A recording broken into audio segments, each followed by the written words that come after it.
Mungkin juga sekarang kita sedang memikirkan bagaimana perekonomian di Indonesia termasuk di Jawa Barat, apalagi kebijakan Trump yang semakin ke sini semakin ke sana kayaknya ya.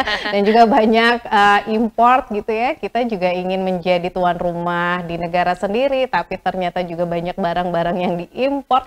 Nah, bagaimana para pelaku UMKM kemudian untuk bisa mendistribusikan produknya di tengah perekonomian seperti ini? Sudah ada kabar mengenai negosiasi yang dilakukan oleh dua negara antara Amerika Serikat dan juga Indonesia.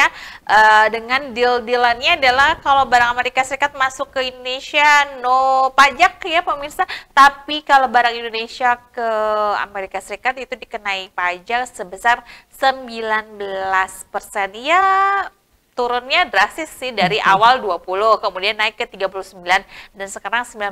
Kenapa sih nggak 00 juga kan? Itu fair ya pemirsa. Lalu simbiosis mutualisme ya. Iya, dan Trump mengatakan bahwa sekarang Indonesia memiliki presiden yang luar biasa sehingga saya bisa memberikan persentase di bawah dari negara lain. Yang kalau misalnya pengen dipuji ya 0% juga dong Pak Trump ya. Tapi kita punya usaha seperti apa untuk bisa mengcover, melindungi para pelaku UMKM di Jawa Barat khususnya dengan tayangan berikut ini.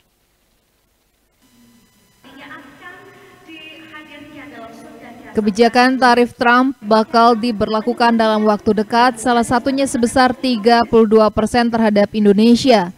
Meski begitu, Jawa Barat tetap optimis bisa menghadapinya dengan baik.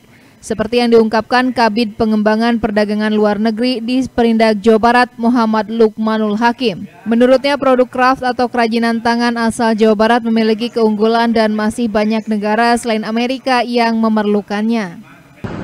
Oke. Jadi mau tidak mau kita akan berhadapan dengan itu. Artinya kita akan suatu saat, tidak lama lagi kita akan diberlakukan tarif tersebut.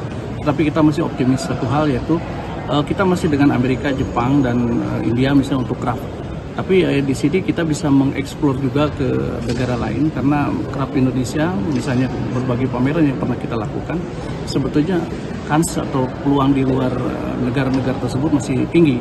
Artinya negara-negara yang sampai sekarang masih belum tersentuh, misalnya di Afrika, ataupun negara-negara yang memang saat ini memerlukan produk craft kita masih buka. Misalnya Jepang masih melihat bahwa.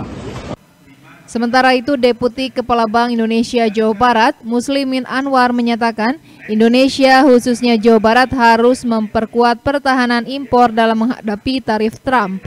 Kebijakan dan peraturan dalam negeri perlu diperkuat agar Indonesia tidak dibanjiri produk impor ilegal. Harus memperkuat pertahanan impor kita ya, karena bukan tidak mungkin nanti ada negara-negara yang justru dia akan melempar produknya ke Indonesia. Oleh karena itu keran-keran impor mungkin kita perlu perkuat ya Bu, namanya kebijakan-kebijakan, aturan-aturan agar tidak diguyur oleh ilegal produk ya Pak Bu Noneng dan Pak Kutnan. Selain itu, Muslimin Anwar pun menegaskan inovasi menjadi kunci unggulnya berbagai produk ekspor asal Jawa Barat. Budi Hartati, Bandung TV.